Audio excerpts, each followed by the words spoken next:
நண்பர்களுக்கு வணக்கம். இன்னைக்கு நம்ம எதை பத்தி பார்க்க போறோம் அப்படின்னா கறி வதக்குவது எப்படி. அதாவது கடைக்கோழி கறி தான், சிக்கன் கடைக்கோழி கறி, சிக்கன் வெள்ளை கோழிம்பாங்களா அந்த கோழி தான். அதை நம்ம இன்னைக்கு வதக்கி சாப்பிட போறோம். வதக்குறதுனா அது எப்படி அப்படின்னு சொல்லி நீங்க கேட்கலாம். அது வழக்கமாக செய்கிறது தானே அப்படின்னு நினைக்கலாம். இல்லைங்க, இது கொஞ்சம் வித்தியாசமாக செய்வோம். அது எப்படி செய்கிறோம் அப்படிங்கிறது தான் இன்றைக்கி வீடியோவை போடுறோம். நீங்கள் எல்லோரும் பார்த்துட்டே இருங்க. அந்த கடை கோழிக்கறி சிக்கனை வந்து வதக்குறதுக்கு என்னெல்லாம் தேவை அப்படிங்கிறத காட்டுறாங்க பாருங்கள். இதில் வந்து எப்படின்னா வத்தல், பல்லாரி வெங்காயம் இதெல்லாம் நறுக்கி வச்சது, அது கூட கொஞ்சம் கருவேப்பிலை, இந்த மூணு தான் இதில் இருக்குது, வேறு ஒன்றும் இல்லை. அடுத்து பக்கத்தில் வந்து கோழிக்கறி, தனி கறி சதையை மட்டும் எடுத்து போட்டு வச்சுருக்கோம். அடுத்து சீரகம் பாருங்கள், சின்ன சீரகம். இப்போ அடுப்பை பற்ற வச்சாச்சு. இந்த சட்டியில் சூடு ஆகிட்டு எண்ணெய் ஆனதுக்கப்புறம் அந்த கறியை உள்ளே போடுறோம் பாருங்களேன். அந்த எண்ணெயில் கறியை போடுறோம்.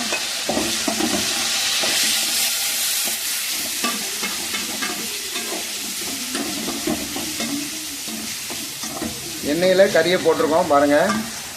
கறி லைட்டாக நிறம் மாறிட்டு அதுக்கப்புறம் வந்து இப்போ இந்த பல்லாரி வெங்காயம், நறுக்கி வச்ச பல்லாரி வெங்காயம், வத்தல், கருவேப்பிலை இது எல்லாத்தையும் உள்ளே தட்டுறோம். இதான் உள்ளே தட்டுறோம்.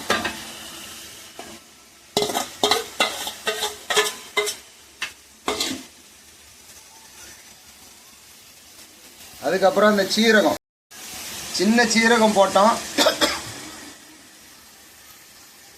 அதுக்கப்புறம் வந்து மஞ்சள் பொடி,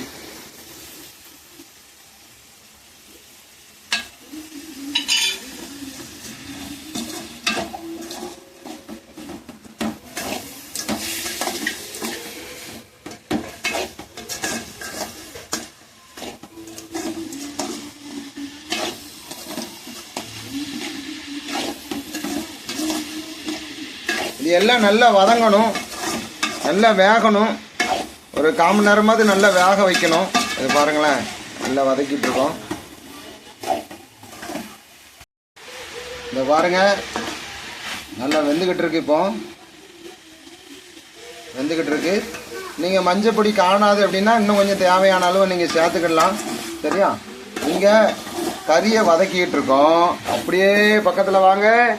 சிக்கன் குழம்பு, சிக்கன் குழம்பு இங்கே கிடக்கு. அப்படியே இன்னைக்கு பொரிச்ச கறி, இன்னைக்கு பொரிச்சோம் பார்த்தீங்களா, அந்த கறி இந்த இருக்கு பாருங்க. அதுக்கு மட்டும் வந்து பிறக்கி சாப்பிட்டாங்க நம்ம ஆட்கள், நம்ம வாண்டுகள் வந்து சிக்கனை பூரா பிறக்கி சாப்பிட்டாச்சு.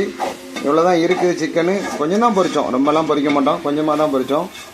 ஏன்னா என்ன பண்ணுறோம், ரொம்ப சாக்காமல் இருக்கிறது நல்லதில்லை, அதனால் கொஞ்சமாக தான் பொரித்தோம். இப்போ இந்த வதங்கிட்டே இருக்குது பார்த்தீங்களா. இப்போ மெயினானது உப்பு. உப்பு இல்லாத பண்டம் குப்பையெல்லாம் வாங்கல, அந்த மாதிரி இப்போ கொஞ்சம் உப்பு போட்டுக்கிட்டுருக்கோம் பாருங்களேன். உப்பு இல்லைன்னா எந்த பண்டமும் நம்ம பெரும்பாலும் சாப்பிட முடியாது. ஏன்னா இன்றைக்கி 35 வயசு 30 வயசு தாண்டினாலே ப்ரெஷரு, சுகர்லாம் வந்துக்கிட்டு இருக்கு. அதனால் கொஞ்சம் அளவோடு சேர்த்துக்கிறது நல்லது. அதனால் கொஞ்சமாக தான் உப்பு போட்டிருக்கோம் பாருங்கள். வதங்கிட்டு இருக்கு. இப்போ வதங்கி முடித்து கடைசியில் நல்லா வெந்து பருவமாக வரும்போது உங்களுக்கு நான் வீடியோவில் காட்டுறேன். ஓகே நண்பர்களே, தொடர்ந்து நம்ம வீடியோவை பார்த்துட்டே இருங்க. லைக் பண்ணுங்கள், ஷேர் பண்ணுங்கள், கமெண்ட் பண்ணுங்கள்.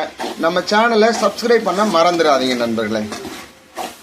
பாருங்கள், ஓரளவுக்கு முக்கால்வாசி வெந்துட்டு, இன்னும் கொஞ்சம் கால்வாசி தான் வேகணும். இங்கே பக்கத்தில் குழம்பும் நல்லா கொதிக்க ஆரம்பிச்சிட்டு, அப்போ கொதிக்காமல் இருந்துச்சு குழம்பு, இப்போ நல்லா கொதிக்க ஆரம்பிச்சிட்டு, மனம் வர ஆரம்பிச்சிட்டு. சிக்கன் குழம்பு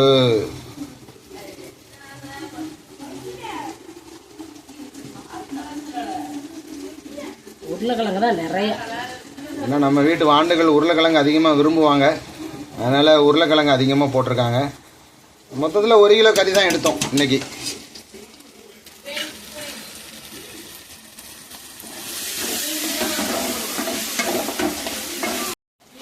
நண்பா அந்த பாருங்கள், கறி வதங்கிட்டு எவ்வளோ கறி இருந்துச்சு பாருங்கள். சட்டிக்கு பாதி சட்டி இருந்துச்சு, இப்போ எவ்வளோ கம்மியாயிட்டு பார்த்தீங்களா. வதங்கினதுக்கப்புறம் இவ்வளோ கோணம் சொத்திங்கோணும் ஆயிரும். பாருங்க, கறி எடுத்து காட்டுங்க கொஞ்சம் கரண்டியில். கறி வதங்கிட்டு, கறியோட வெங்காயம் தான் அதிகமாக இருந்த மாதிரி தெரியும், ஆனால் கறி நல்லா வதங்கிட்டு சூப்பர். கறி நல்லா வதங்கிட்டு இதே போல் நீங்களும் நிறைய நேரங்களில் வந்து சமைச்சிருக்கலாம். இருந்தாலும் பரவாயில்ல, நம்மளை மாரி நீங்களும் சமைச்சு பாருங்கள். சமைச்சு பார்த்து சாப்பிட்டு பார்த்து நம்ம கமெண்டில் உங்களுடைய தகவலை தெரிவிங்க நண்பர்களே. இங்கே பாருங்கள், குழம்பும் நல்லா கொதிச்சு முடிச்சுட்டு அவ்வளோதான். இனிமேல் நம்ம சாப்பிட போகிறோம். ஓகே நண்பர்களே, நம்ம வீடியோவை லைக் பண்ணுங்கள், ஷேர் பண்ணுங்கள், கமெண்ட் பண்ணுங்கள், சப்ஸ்கிரைப் பண்ண மறந்துடாதீங்க. Okay bye. மற்றும் ஒரு நல்ல வீடியோவில் உங்களை நான் சந்திக்கிறேன்.